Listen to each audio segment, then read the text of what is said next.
Saint mark ബസിലിക്കയുടെ കാഴ്ചകളൊക്കെ പൂർത്തിയാക്കി പുറത്തേക്ക് വീണ്ടും ഇറങ്ങി. സെയിന്റ് മാർക്ക് ബസിലിക്കയുടെ ഇവിടെ നിന്നുള്ള കാഴ്ച നമ്മൾ കണ്ടില്ല.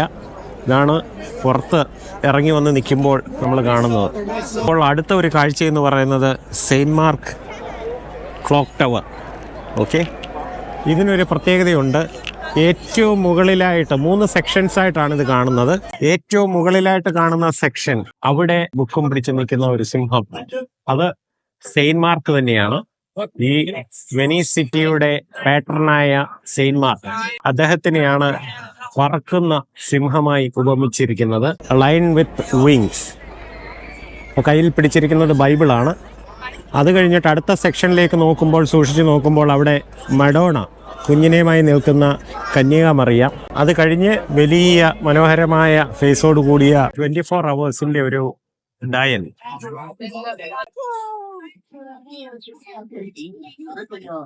ഈ കാഴ്ചകളൊക്കെ കണ്ട് ആസ്വദിക്കാനായി ആയിരക്കണക്കിന് പേരാണ് വന്നിരിക്കുന്നത്. ഇവിടെ ആ ടവറിലേക്ക് നോക്കുമ്പോഴും നമുക്ക് കാണാം, ആ ടവറിന്റെ മുകളിലും ഉണ്ട് വിങ്സോട് കൂടിയ ഒരു ലയൺ.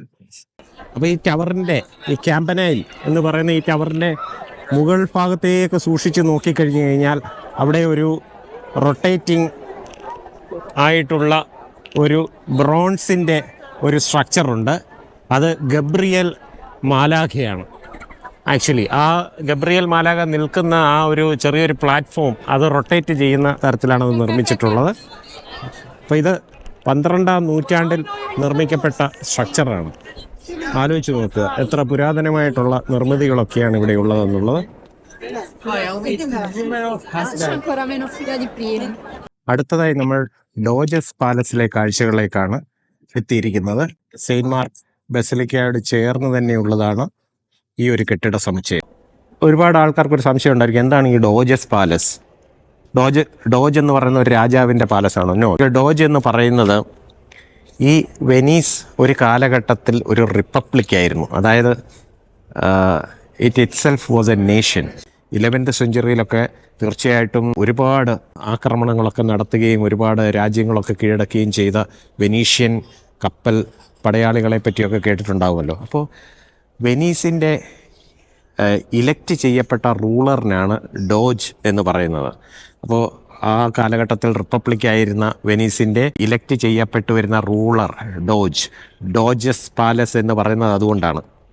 അപ്പോൾ അങ്ങനെ ഇലക്റ്റ് ചെയ്യപ്പെട്ടു വരുന്ന ആ റൂളേഴ്സ് താമസിക്കുന്ന പാലസ് എന്നതിലുപരി ഇവിടെ തന്നെയായിരുന്നു ഈ ഗവൺമെൻറ് റിലേറ്റഡ് ആയിട്ടുള്ള കോർട്ട്, അതുപോലെയുള്ള എല്ലാ കാര്യങ്ങളും നടന്നിരുന്നത്.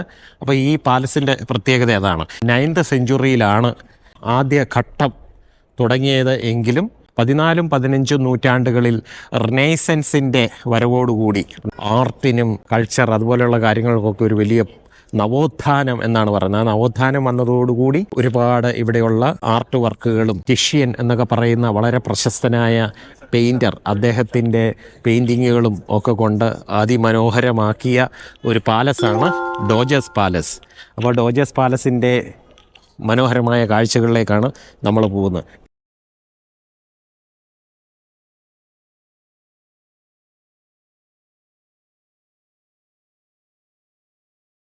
പാലസിൻ്റെ ഉൾഭാഗത്തിലേക്ക് പ്രവേശിക്കുകയാണ്. തീർച്ചയായും ഈ പടികളൊക്കെ കാണുമ്പോൾ കാണാം കാലപ്പഴക്കം കൊണ്ട് ഇതൊക്കെ, പിന്നെ ഒരുപാട് വിസിറ്റേഴ്സൊക്കെ നിരന്തരം കയറി ഇറങ്ങുന്നത് കൊണ്ടും ഒക്കെ ഏകദേശം പൊട്ടിപ്പൊളിഞ്ഞ അവസ്ഥയിലാണ്. സന്ദർശകർക്കൊക്കെ ഇരിക്കാനായിട്ടുള്ള കാര്യങ്ങളൊക്കെ ഉണ്ട്. ഈ ഭാഗങ്ങളിലൊക്കെ മനോഹരമായ മാർബിൾ വർക്കുകളൊക്കെ കാണാം.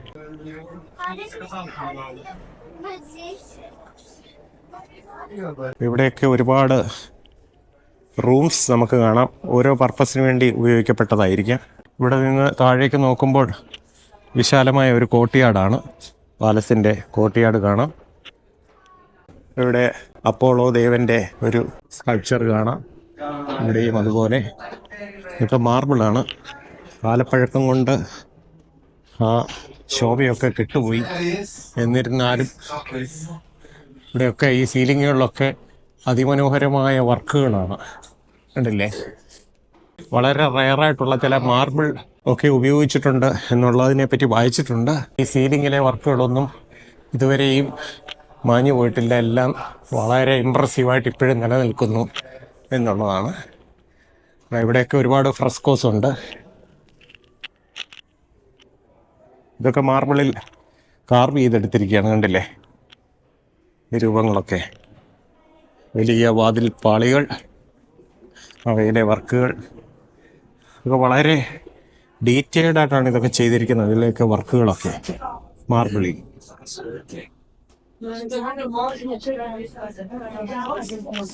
എത്ര മനോഹരമായ ജീവൻ തുടിക്കുന്ന മാർബിൾ ശില്പങ്ങളൊക്കെയാണ് ഇവിടെ. നോക്കാം, മഡോണ കുഞ്ഞുമായി നിൽക്കുന്ന മറിയമായിട്ടാണ് മഡോണയെ അവിടെ കാണിച്ചിരിക്കുന്നത്. ഇവിടെയും കാണാം ഒരു മാർബിൾ ചാരുശില്പം. വലിയ വാതിൽപ്പാളികൾ, 2 പേർ പിടിച്ചടയ്ക്കാൻ ശ്രമിച്ചാൽ പോലും അത്ര വലിയ വെയിറ്റുള്ള തടി കൊണ്ട് നിർമ്മിക്കപ്പെട്ടതാണ്. ഇവിടെയൊക്കെയുള്ള വർക്കുകൾ കണ്ടു കഴിഞ്ഞാൽ എല്ലാം ഉണ്ടല്ലേ, കപ്പലോട്ടവും അതുമായിട്ടൊക്കെയുള്ള ബന്ധപ്പെട്ട കാര്യങ്ങളൊക്കെയാണ്. സെയിൻറ്റ് മാർക്കിൻ്റെ അനുസ്മരിപ്പിക്കുന്ന ലയണിൻ്റെ സ്കൾപ്ചേഴ്സ്. ഇവിടെ മുമ്പ് പറഞ്ഞതുപോലെ ടിഷ്യൻ ഒക്കെ രചിച്ച പെയിൻറ്റിങ്ങുകളാണ്. റിനൈസൻസിൻ്റെയൊക്കെ കാലഘട്ടത്തിൽ വളരെ പ്രമുഖരായ പെയിൻറ്റേഴ്സാണ് ടിഷ്യൻ അതുപോലെയൊക്കെ ഉള്ളവർ. അവരുടെയൊക്കെ പെയിൻറ്റിങ് വർക്കുകളും ഒക്കെ കൊണ്ട് മനോഹരമാക്കിയിരിക്കുന്നു. അതൊക്കെ പിന്നീട് സംഭവിച്ചതാണ്. ഉണ്ടല്ലേ ഇവിടെയൊക്കെ വളരെ മനോഹരമായ പെയിൻറ്റിങ്ങുകൾ.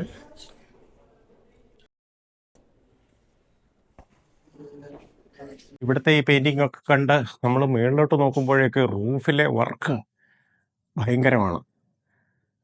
കണ്ടില്ലേ, മനോഹരമായ ഒരു പെയിൻറ്റിങ് നമുക്കവിടെ കാണാം. അത്രയും പൗരാണികമായ ഒരു പെയിൻറ്റിംഗ് ആണ്. അതുകൂടാതെ ഈ സീലിങ്ങിലെ വർക്കുകളൊക്കെ നമുക്ക് കാണാം. എത്ര പ്രൗഢ ഗംഭീരമാണെന്നുള്ളതാണ്. മനോഹരം.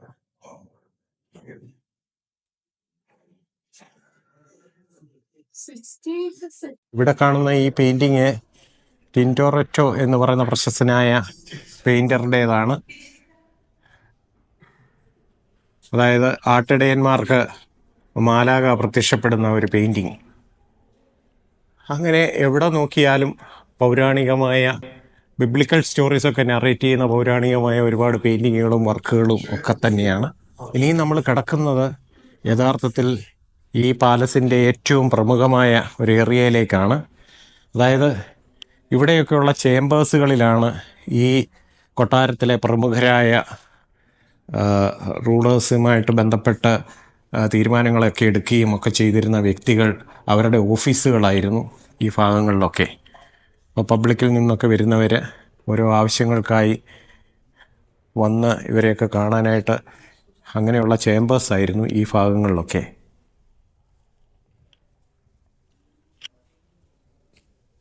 ഇവിടെ ഇങ്ങനെ ഒരു വലിയ സീല് കാണാം.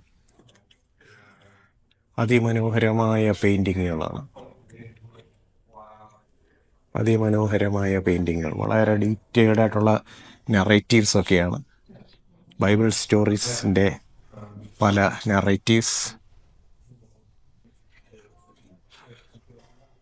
എത്ര കണ്ടാലും മതി വരാത്ത തരത്തിലുള്ള പെയിൻറ്റിങ്ങുകൾ, ജീവൻ തുടിക്കുന്ന ചിത്രങ്ങൾ, അതുപോലെ സ്കൾപ്ചേഴ്സ്.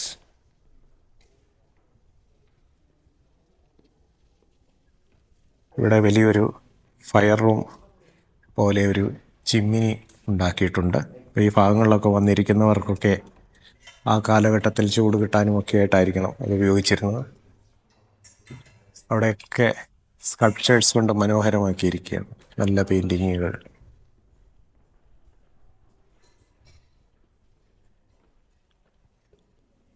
ഈ മാർബിളുകളൊക്കെ വളരെ എന്താ പറയുക, അത്യപൂർവമായ മാർബിൾ ഒക്കെയാണ് അന്ന് ഉപയോഗിച്ചിരുന്നത്. എല്ലാവരോടുമായി ഒരിക്കൽ കൂടെ റിക്വസ്റ്റ് ചെയ്യുകയാണ്, ഇതുവരെ എൻ്റെ ചാനൽ സബ്സ്ക്രൈബ് ചെയ്തിട്ടില്ല എന്നുണ്ടെങ്കിൽ സബ്സ്ക്രൈബ് ചെയ്യണം. തീർച്ചയായും നിങ്ങളെ നിരാശപ്പെടുത്തില്ല. ഒരുപാട് വ്യത്യസ്തമായ കാഴ്ചകളും വ്യത്യസ്തമായ അനുഭവങ്ങളും ഒക്കെ കാഴ്ചവെക്കുന്നതായിരിക്കും. ഇപ്പോൾ നമ്മളുള്ളത് കോടതി മുറിയിലാണ്. അന്ന് കോടതിയായി പ്രവർത്തിച്ചിരുന്ന റൂമാണിത്. ഇവിടേക്ക് വിളിപ്പിക്കപ്പെട്ടവരൊക്കെ, സമൺസ് ചെയ്ത് വിളിക്കപ്പെട്ടവരും പരാതിക്കാരും ഒക്കെ ഈ ഭാഗങ്ങളിൽ വന്നിരിക്കും. അവർക്കിരിക്കാനുള്ള ചേംബറായിരുന്നു ഇത്. അവരവിടെ വന്നിരുന്ന് കഴിഞ്ഞു കഴിഞ്ഞാൽ, അവരുടെ പേര് വിളിച്ചു കഴിഞ്ഞു കഴിഞ്ഞാൽ, ഇതാണ് കോടതിയുടെ ചേംബർ. ഇവിടെ ഈ വാതിൽ തുറക്കപ്പെടുകയും ഇതിനുള്ളിലേക്ക് ന്യായാധിപൻ്റെ അടുക്കലേക്ക് പോവുകയും ചെയ്യാം. അപ്പം അതിനുള്ളിൽ വെച്ചാണ് അവർ വിധിക്കപ്പെട്ടിരുന്നത്. വിധിന്യായം പുറപ്പെടുവിക്കപ്പെട്ടിരുന്നത് അതിനുള്ളിൽ വെച്ചാണ്. ഇത് ഡോജസ് പാലസിൻ്റെ ഒരു പ്രധാന ഏരിയ തന്നെയാണ്. അതിൽ നിന്നും നമ്മൾ നടന്നു പോകുന്നത് ഹാമർ റൂമിലേക്കാണ്, അതായത് ആയുധശേഖരങ്ങൾ സൂക്ഷിച്ചിരുന്ന ഭാഗത്തേക്ക്. അപ്പോൾ അവരുടെ യുദ്ധത്തിന് ഉപയോഗിച്ചിരുന്ന യുദ്ധകവചങ്ങളും പരിചകളും ഒക്കെ നമുക്കിവിടെ കാണാം, ഉണ്ടല്ലേ?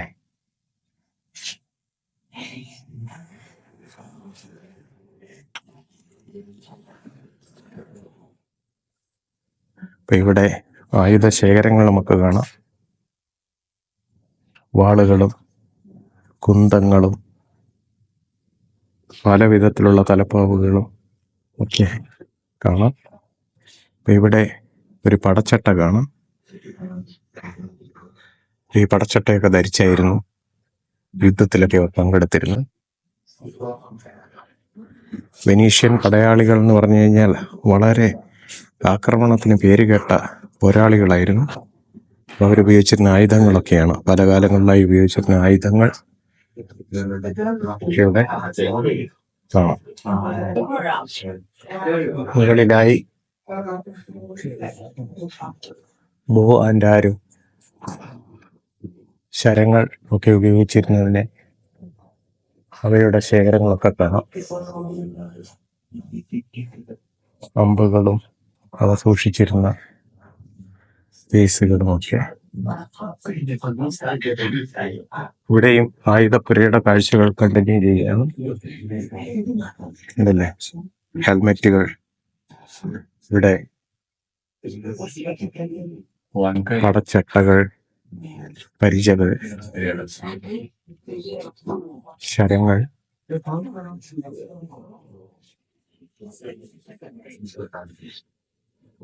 കുതിരയ്ക്കുള്ള പ്രൊട്ടക്ഷന് വേണ്ടി ഉപയോഗിച്ചിരുന്ന കാര്യങ്ങൾ കാണാം.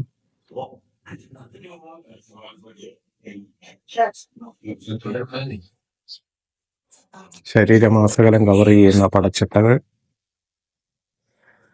നാനാതരത്തിലുള്ള വാളുകൾ, പരിചകൾ,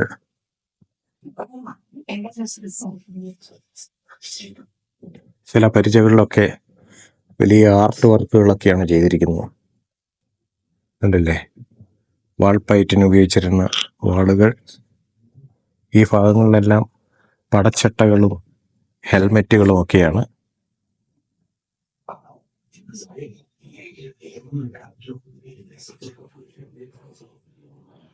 ശരങ്ങൾ ഒക്കെ, ഇതാണ് യഥാർത്ഥത്തിലുള്ള ആരോസ്, കുതിരയ്ക്ക് വേണ്ടി ഉള്ള പ്രൊട്ടക്ഷൻ. എന്താണല്ലേ, അതിഭയങ്കരം ഗംഭീരം. ഈ ഭാഗത്തേക്ക് വരുമ്പോൾ അതിഗംഭീരമാണ്. ശൂലങ്ങളും വാളുകളും ഇതിൻ്റെ ഒരു വലിയ കളക്ഷൻ തന്നെയാണ്. നോക്കുക,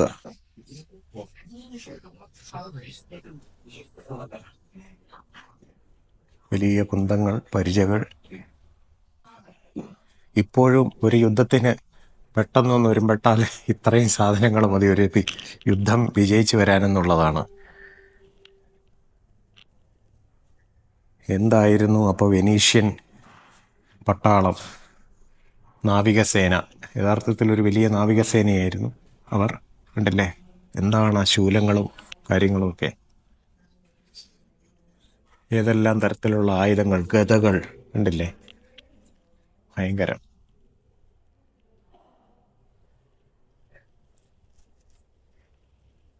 കണ്ടാൽ ഭയപ്പെട്ടു പോകുന്ന തരത്തിലുള്ള ആയുധങ്ങളൊക്കെയാണ്.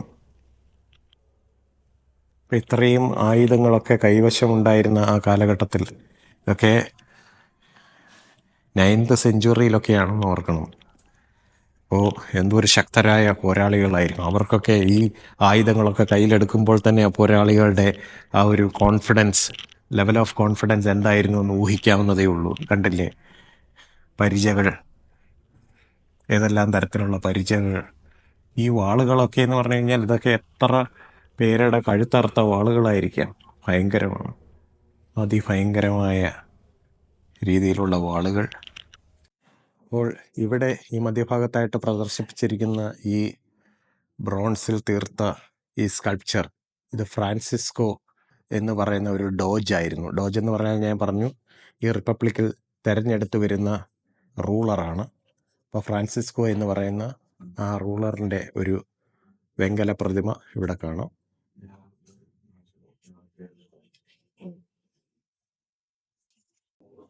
വെടിക്കോപ്പുകൾ, പീരങ്കികൾ,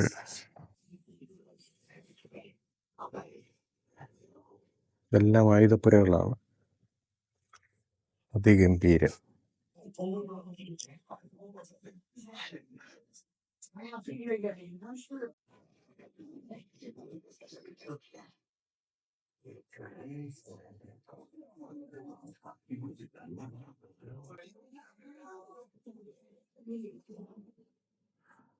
ഡോജസ് പാലസിൻ്റെ മറ്റൊരു ഭാഗമാണ്.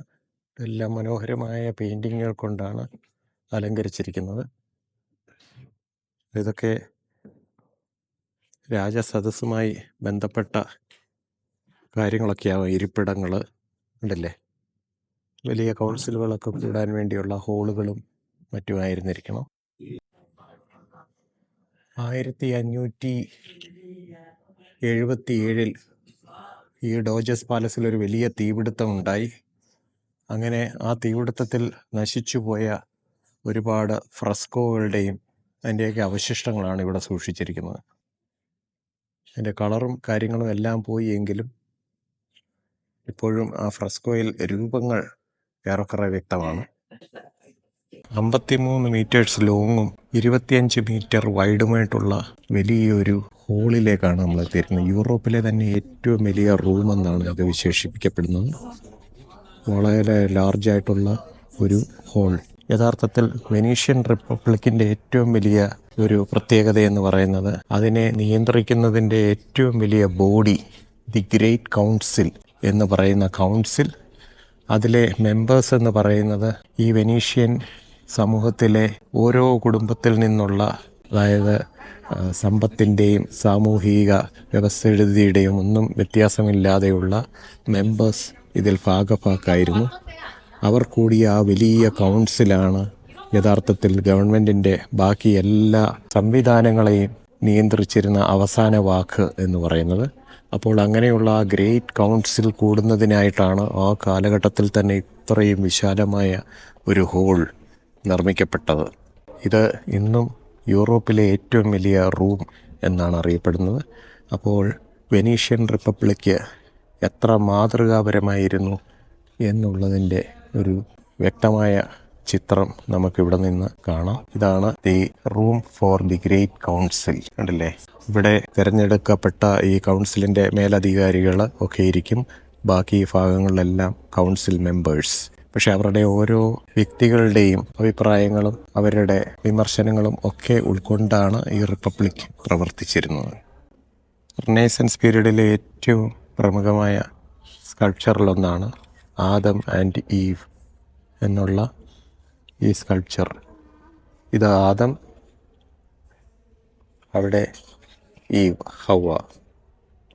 അപ്പോൾ ഇത് നിർമ്മിച്ചത്, ഈ സ്കൾപ്ചർ നിർമ്മിച്ചിരുന്നത് 1430കളിലാണ്.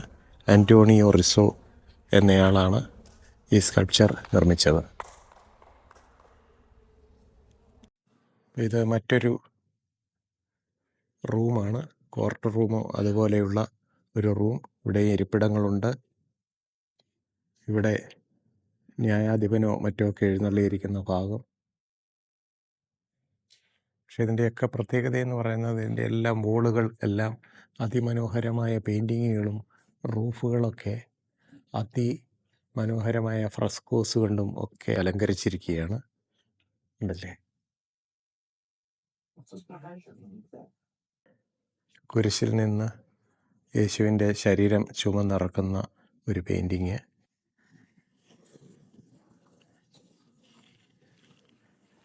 അപ്പോൾ അടുത്ത മുറിയിലായി മഗ്ദലന മറിയത്തിൻ്റെ ഒരു പെയിൻറ്റിങ് കാണാം. യേശുവിനെ ക്രൂശിക്കാനായി കൊണ്ടുപോകുന്നതിൻ്റെ രംഗങ്ങൾ.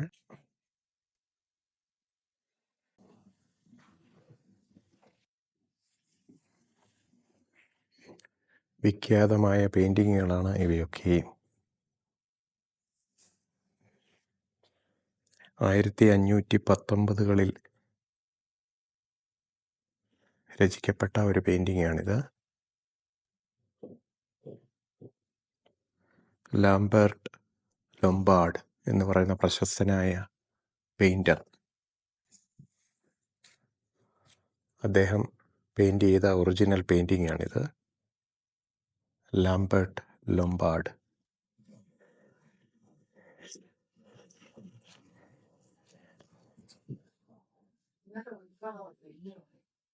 ഇത് 1532 പെയിൻറ്റ് ചെയ്യപ്പെട്ടതാണ്. San Giovanni.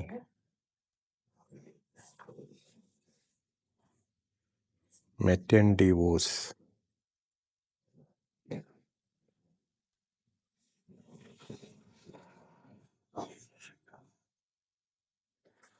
ജെറോമിയസ് ബോഷ് എന്ന പെയിൻറ്റർ.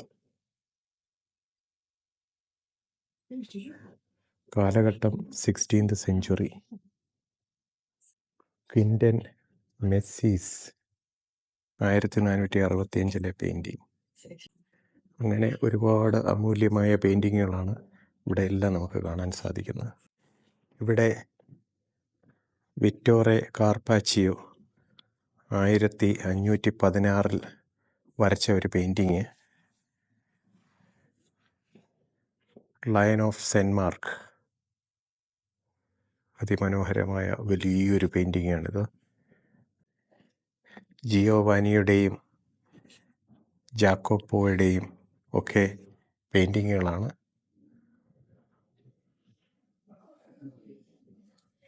അടുത്തതായി നമ്മൾ പോകുന്നത് ബ്രിഡ്ജ് ഓഫ് സൈസ് എന്ന് പറയുന്ന ഒരു പ്രത്യേക ഒരു ബ്രിഡ്ജിലേക്കാണ്. കാരണം കോടതി മുറിയിൽ വെച്ച് തടവിന് ശിക്ഷിക്കപ്പെട്ട വിധിക്കപ്പെട്ട ആൾക്കാരെ നടത്തിക്കൊണ്ടു പോകുന്ന ഒരു ബ്രിഡ്ജായിരുന്നു തടവറയിലേക്ക്. അപ്പോൾ ഈ ബ്രിഡ്ജിൽ കൂടെ പോകുമ്പോൾ ഈ ജനൽപ്പാളികളിൽ കൂടെ അവർക്ക് അവസാനമായി ഈ വെനീസ് നഗരത്തെ കാണാൻ സാധിക്കും. ഉണ്ടല്ലേ? ഇതുപോലെയുള്ള ഇവിടെ ഈ ജനൽപ്പാളികളിൽ കൂടെ നോക്കി ആണ് അവർക്ക് ജീവിതത്തിൽ അവസാനമായി വെളിച്ചം കാണാൻ സാധിക്കുന്നത്, അല്ലെ വെനീസ് കാണാൻ സാധിക്കുന്നത്. ആ തടവറയിലേക്ക് നയിക്കപ്പെട്ട വ്യക്തികളുടെ നെടുവീർപ്പുകളുടെ പാലമായിരുന്നു ഇത്. ഈ ജനൽപ്പാളികളിൽ കൂടെ അവർ അവസാനമായി ഒന്നുകൂടെ പുറത്തേക്ക് നോക്കും. ആ അവസാന അവസരം കഴിഞ്ഞു കഴിഞ്ഞാൽ പിന്നെ അവരുടെ ജീവിതത്തിൽ ഒരിക്കലും അവർക്ക് വെളിച്ചം കാണാൻ സാധിക്കില്ല. അവർ എന്നേക്കുമായി കരിങ്കൽ തടവറയിൽ ഇരുട്ടറകളിൽ അടയ്ക്കപ്പെടുകയായിരുന്നു ചെയ്തിരുന്നത്. എത്ര ഹൃദയഭേദകമായ ഒരു കാഴ്ചയാണത്, അല്ലെങ്കിൽ ഒരു ചരിത്രമാണ്. അപ്പോൾ അതുകൊണ്ട് തന്നെ ഈ പാലത്തിനെ പറയുന്നത് ബ്രിഡ്ജ് ഓഫ് സൈസ്. നമുക്ക് ഇനിയുള്ള കാഴ്ചകൾ പ്രസൻ്റ് കാഴ്ചകളിലേക്ക് പോവുകയാണ്. വലിയ വലിയ തടവറകളായിരുന്നു ഈ ഭാഗങ്ങളിലൊക്കെ ഉണ്ടായിരുന്നു. ഉണ്ടല്ലേ? തടവറകൾ നമുക്ക് കാണാം. ഈ ഭാഗങ്ങളിലൊക്കെ വിശാലമായ തടവറകൾ. ഇവിടെയൊക്കെ അടയ്ക്കപ്പെട്ട് കഴിഞ്ഞു കഴിഞ്ഞാൽ പിന്നെ അവർക്ക് ഒരിക്കലും ജീവിതത്തിൽ വെളിച്ചം കാണാൻ സാധിച്ചിരുന്നില്ല എന്നുള്ളതാണ്. തടവറയിലേക്ക് ഭക്ഷണം കൊടുക്കാൻ മാത്രമായി ഹോളുകൾ, കരിങ്കൽ തുറുങ്കുകൾ എന്നൊക്കെ പറഞ്ഞു കേട്ടിട്ടേ ഉള്ളൂ. ഇതാണ്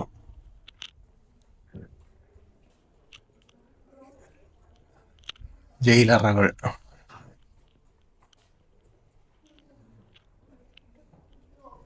ഇപ്പോൾ ഒരു ജയിലിനുള്ളിലേക്ക് കടന്നാൽ 2 കിടക്കകൾ മാത്രമാണ് ഇവിടെ ഉള്ളത്. ഇല്ലേ? ചെറിയ ഇടങ്ങൾ.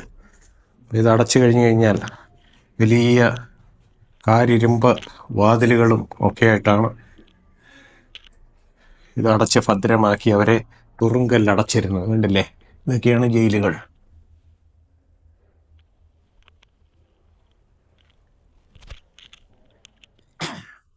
ഈ ജയിലുകളിലേക്ക് ഒരിക്കൽ കയറി കഴിഞ്ഞു കഴിഞ്ഞാൽ നമുക്ക് ഇതിനകത്ത് കയറി നോക്കാം. ഇതിനകത്ത് അടയ്ക്കപ്പെട്ട് കഴിഞ്ഞു കഴിഞ്ഞാൽ ഇതിനകത്ത് വെളിച്ചവും വായുവും ഒന്നും കാര്യമായി പ്രവേശിക്കില്ല. കരിങ്കൽ തുറുങ്കാണ്. ഇവിടെ ഒരു ഭാഗത്ത് കൂടെ മാത്രം, ആ ദ്വാരത്തിൽ കൂടെ മാത്രമാണ് എന്തെങ്കിലും ഭക്ഷണ പദാർത്ഥങ്ങളോ ഒക്കെ ഉള്ളിലേക്ക് കൊടുക്കുക.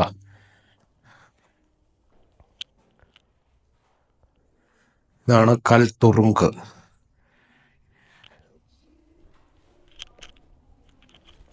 വളരെ കഷ്ടിച്ച് മാത്രം കുനിഞ്ഞിറങ്ങാൻ പറ്റുന്ന ഒരു വാതിലാണ്. കണ്ടില്ലേ,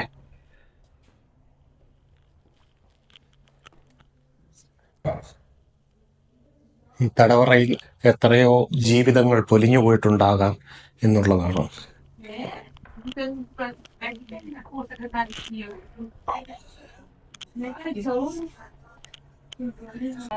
ഈ ഇടനാഴിയിൽ കണ്ടാൽ അറിയാം, ഇവിടെ ഓരോ 2 വശങ്ങളിൽ മുഴുവൻ ജയിലറകളായിരുന്നു.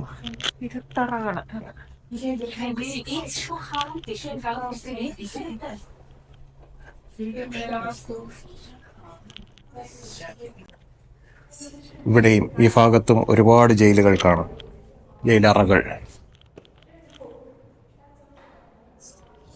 അങ്ങനെ ഡോജസ് പാലസ് ഇത്തരം കൽ തുറുങ്കുകൾ കൊണ്ടും വളരെ കുപ്രസിദ്ധി നേടിയ ഒന്ന് തന്നെയാണ്. അങ്ങനെ ഇരുട്ടറകളുടെ കാഴ്ചകളൊക്കെ കണ്ട് നമ്മൾ പുറത്തേക്ക് വന്നിരിക്കുകയാണ്. വലിയ കൽഭരണികൾ, വെള്ളം സൂക്ഷിക്കുന്നതിനും മറ്റുമായൊക്കെ ഉപയോഗിച്ചിരുന്ന വലിയ കൽഭരണികൾ, വലിയ തൂണുകളുടെ അവശിഷ്ടങ്ങൾ, അങ്ങനെയൊക്കെ ആർക്കിയോളജിക്കലായിട്ടുള്ള പല കാര്യങ്ങളും ഇവിടെ കാണാം. ഇവിടെ ഒരു കിണർ കാണാം, അത് ഇവിടെ അടച്ച് സംരക്ഷിച്ചിരിക്കുന്നു.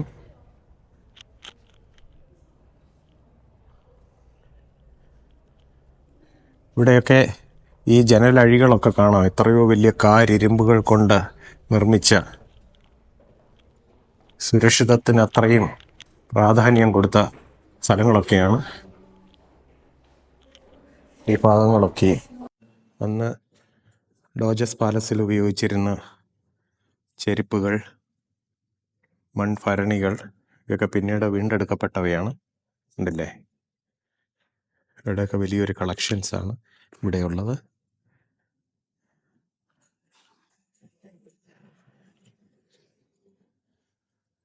കൊമ്പുകൾ,